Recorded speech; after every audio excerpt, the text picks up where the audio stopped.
Hello students, welcome to my channel political science classes. आज का हमारा टॉपिक है राज्य की उत्पत्ति के सिद्धांत। इसमें हम जानेंगे कि राज्य की जो उत्पत्ति हुई है वो किस प्रकार हुई। ठीक है, तो जो मानव होता है वह स्वभाव से ही एक जिज्ञासु प्राणी होता है और अपने इस जिज्ञासा के कारण उसने राज्य की उत्पत्ति के इतिहास का पता लगाने का प्रयत्न किया है। जो व्यक्ति होते हैं, मनुष्य होते हैं, उनमें एक जिज्ञासा होती है ये किसी भी चीज़ को जानने की। तो उनमें जिज्ञासा उत्पन्न हुई कि राज्य की जो उत्पत्ति हुई वो कैसे हुई है। राज्य की उत्पत्ति के बारे में जानने की जिज्ञासा प्रारंभ हुई। तो अपने इस जिज्ञासा को शांत करने के लिए उन्होंने क्या किया कि इतिहास में जाकर देखा, किंतु इतिहास द्वारा राज्य की उत्पत्ति का उचित ज्ञान प्राप्त नहीं किया जा सका और इस संबंध में इतिहास के असफल हो जाने के कारण राजनीतिक विचारकों द्वारा कल्पना का सहारा लिया गया। जब उन्होंने इतिहास में जाकर देखा और वहाँ वे असफल हो गए, उन्हें राज्य की उत्पत्ति के बारे में एक तरह से देखा जाए तो उन्हें सही ज्ञान प्राप्त नहीं हो सका। तो फिर उन्होंने क्या किया कि कल्पना का सहारा लिया। कल्पना के द्वारा बताया गया कि राज्य की उत्पत्ति इस प्रकार हुई होगी। मनुष्य राजनीतिक संगठन में क्यों रहते हैं, वे प्रभुत्व के सम्मुख क्यों झुक जाते हैं, प्रभुत्व की क्या सीमाएं हैं आदि के संबंध में इन विचारकों का जो दृष्टिकोण है उसी के आधार पर इन सिद्धांतों का प्रतिपादन किया गया। तो राज्य की उत्पत्ति के संबंध में प्रतिपादित प्रमुख सिद्धांत है। जब जो भी विचारक है या फिर जो भी व्यक्ति है उनको इतिहास के द्वारा पता नहीं चला कि राज्य की उत्पत्ति किस प्रकार हुई है, तो फिर उन्होंने कल्पना का सहारा लिया और कल्पना के द्वारा कुछ सिद्धांत बना दिए गए। इन सिद्धांतों से के द्वारा उन्होंने बताया कि राज्य की उत्पत्ति जो है वो इस प्रकार हुई होगी। तो सबसे प्रमुख जो है वो 4 सिद्धांत है राज्य की उत्पत्ति के बारे में। पहला सिद्धांत है देवी उत्पत्ति का सिद्धांत। ठीक है, ये मानते हैं कि राज्य की उत्पत्ति जो है वो देवताओं के द्वारा हुई है। दूसरा है शक्ति का सिद्धांत। ये मानते हैं कि ये जो विचारक होते हैं, विद्वान होते हैं, ये मानते हैं कि राज्य की उत्पत्ति जो है वो शक्ति के द्वारा हुई है, बल प्रयोग के द्वारा हुई है। तीसरा सिद्धांत है सामाजिक समझौते का सिद्धांत। इसके जो विचारक है ये मानते हैं कि राज्य की उत्पत्ति समझौते के द्वारा हुई, आपस में लोगों ने समझौता किया और राज्य की उत्पत्ति हुई। चौथा सिद्धांत आ जाएगा ऐतिहासिक अथवा विकासवादी सिद्धांत। ये जो विचारक है ये मानते हैं कि राज्य की उत्पत्ति जो है वो विकासवादी सिद्धांत है, मतलब कि विकास के द्वारा हुई है, धीरे धीरे विकास के द्वारा राज्य की उत्पत्ति हुई है। ठीक है, तो राज्य की उत्पत्ति के संबंध में ये 4 सिद्धांत बहुत ही ज़्यादा प्रचलित है कि राज्य की उत्पत्ति किस प्रकार हुई है। तो जो भी विचारक है उन्होंने अपनी कल्पना के द्वारा कुछ सिद्धांत बना दिए कि राज्य की उत्पत्ति इस प्रकार हुई होगी। तो ये बहुत ही प्रमुख सिद्धांत है, देवी उत्पत्ति का सिद्धांत, शक्ति का सिद्धांत, सामाजिक समझौते का सिद्धांत और ऐतिहासिक अथवा विकासवादी सिद्धांत। सबसे पहले हम देख लेते हैं देवी उत्पत्ति का सिद्धांत। देवी उत्पत्ति का सिद्धांत क्या होता है? ठीक है, तो राज्य की उत्पत्ति के संबंध में जितने भी सिद्धांत प्रतिपादित किए गए उनमें देवी सिद्धांत सबसे प्राचीन है। इसीलिए अधिकांश प्राचीन सभ्यता और साहित्य में इसका उल्लेख कहीं न कहीं जरूर मिलता है कि राज्य की उत्पत्ति के बारे में जो सिद्धांत है, देवी सिद्धांत, जो मानता है कि राज्य की उत्पत्ति देवता के द्वारा, ईश्वर के द्वारा हुई, ये बहुत ही प्राचीन सिद्धांत है। ऐसा माना जाता है कि इस सिद्धांत की सर्वप्रथम घोषणा यहूदियों के धर्म ग्रंथ ओल्ड टेस्टामेंट द्वारा की गई थी। कि सबसे पहले कहाँ से पता चला कि राज्य की उत्पत्ति देवता के द्वारा हुई है, तो यह घोषणा यहूदियों के धर्म ग्रंथ ओल्ड टेस्टामेंट द्वारा की गई है।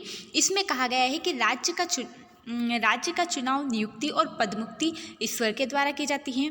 भारतीय धर्म ग्रंथ महाभारत के अनुसार भी लोगों के प्रार्थना करने पर ईश्वर ने ही मनु को राजा बनाकर पृथ्वी पर भेजा था। देवी सिद्धांत ये मानता है कि राज्य का निर्माण ईश्वर के द्वारा किया गया है। जिस प्रकार संपूर्ण सृष्टि की रचना ईश्वर ने की है, उसी प्रकार राज्य भी उसी की रचना है। और अगर हम आगे देखें तो महाभारत के शांति पर्व में लिखा है कि अराजकता से दुखी होकर लोग ईश्वर के पास गए और उन्होंने ईश्वर से प्रार्थना की कि उन्हें एक मुखिया दे दें ताकि अराजकता का अंत हो सके। उन्होंने कहा कि हे प्रभु, मुखिया के बिना हमारा विनाश हो रहा है, हमें एक मुखिया दो, हम सब मिलकर उसकी पूजा करेंगे और वह हमारी रक्षा करेगा। तो जो देवी सिद्धांत है वो मानता है कि राज्य की उत्पत्ति ईश्वर के द्वारा, देवताओं के द्वारा हुई है, जिसमें कि जो भी व्यक्ति है वो अराजकता से दुखी होकर ईश्वर के पास गए। उन्होंने ईश्वर से प्रार्थना की कि उन्हें एक मुखिया दे दो ताकि अराजकता का अंत हो सके, है ना। और उन्होंने भगवान से प्रार्थना की कि हे प्रभु, मुखिया के बिना हमारा विनाश हो रहा है और हमें एक मुखिया दो, हम सब मिलकर उसकी पूजा करेंगे और वह हमारी रक्षा करेगा। ठीक है, तो देवी सिद्धांत मानता है कि राज्य की उत्पत्ति देवता के द्वारा हुई है। अब देवी सिद्धांत की कुछ मान्यताएं हैं मान्यता बोल सकते हैं, विशेषताएं बोल सकते हैं, ठीक है। तो दैवी सिद्धांत की मान्यताएं क्या क्या है? तो पहली मान्यता है कि राज्य ईश्वर द्वारा निर्मित है। ये जो सिद्धांत है, ये जो विचारक है, इन्होंने कहा है कि राज्य जो है वो ईश्वर द्वारा निर्मित है। मतलब कि राज्य किसने बनाया है? ईश्वर ने बनाया है। दूसरा आ जाएगा, राजा ईश्वर का प्रतिनिधि है। दूसरी मान्यता है कि राजा जो होता है वो ईश्वर का प्रतिनिधि है। और तीसरी मान्यता है कि राजा ईश्वर के प्रति उत्तरदायी है, ठीक है। तो देवी सिद्धांत की विशेषताएं और मान्यताएं कुछ इस प्रकार है कि राज्य ईश्वर द्वारा निर्मित है, राजा ईश्वर का प्रतिनिधि है और राजा ईश्वर के प्रति उत्तरदायी है। सबसे पहले देख लेते हैं राज्य ईश्वर द्वारा निर्मित है। तो देवी उत्पत्ति सिद्धांत यह मानता है कि राज्य एक देवी संस्था है, क्योंकि इसकी उत्पत्ति ईश्वर के द्वारा हुई है। जिस प्रकार सृष्टि की विभिन्न वस्तुओं का निर्माण उस सर्वशक्तिमान द्वारा किया गया है, उसी प्रकार राज्य की रचना भी उसी ने की है, ताकि मनुष्यों के कष्ट जो है वो दूर हो सके, ठीक है। दूसरा आ जाएगा आपका राजा ईश्वर का प्रतिनिधि है।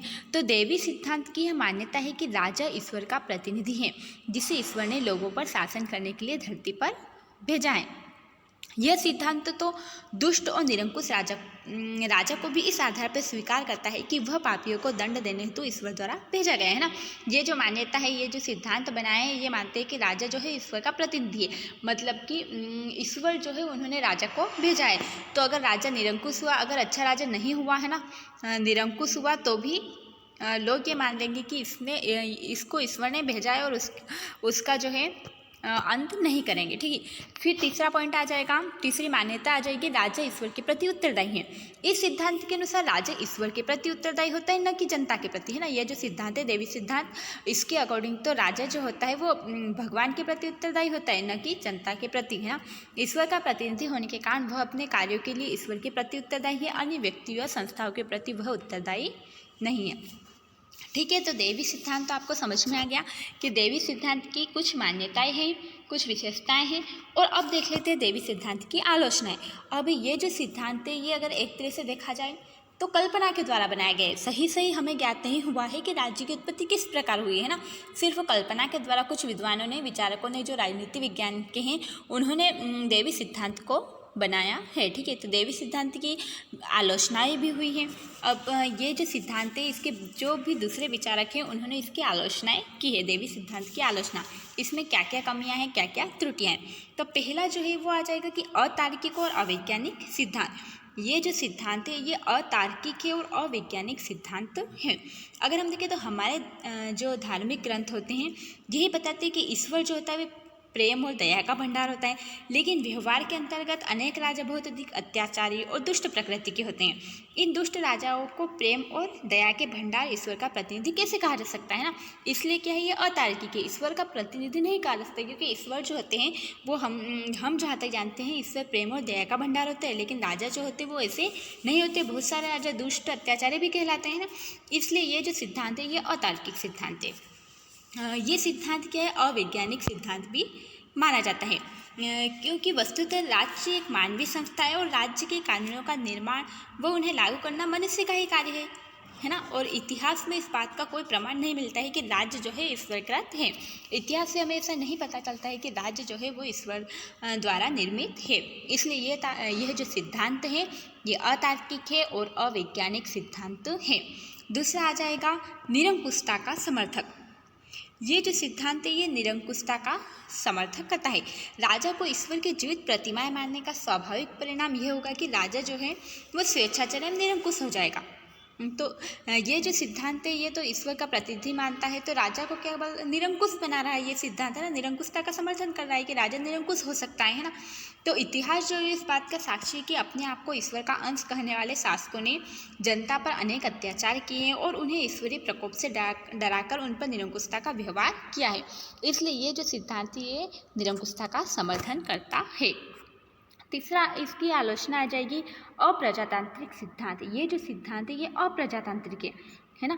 ये सिद्धांत प्रजातांत्रिक नहीं है। जैसे कि अगर प्रजातांत्रिक देखें अपन, तो राज्य में क्या होता है कि राज्य में जनता का अधिकार होता है ना। राज्य में एक तरह से देखें तो जनता का शासन होता है। ये जो शासन है, जनता का शासन नहीं कहलाता है, ठीक है।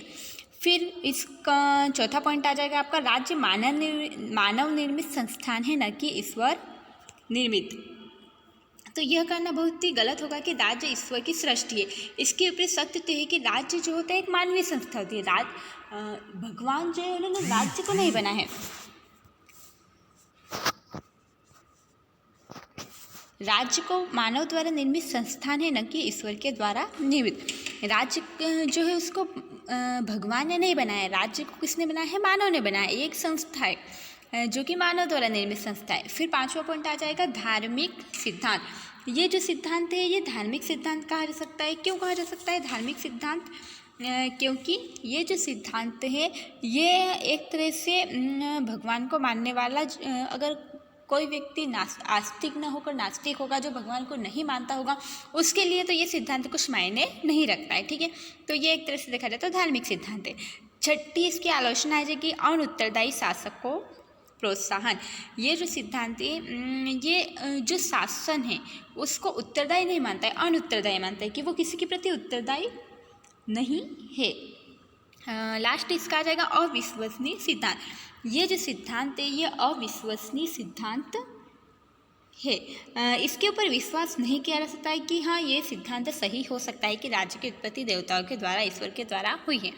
ठीक है, तो ये आपका हो गया राज्य की उत्पत्ति का दैवीय सिद्धांत। ठीक है, take care, thank you, keep learning.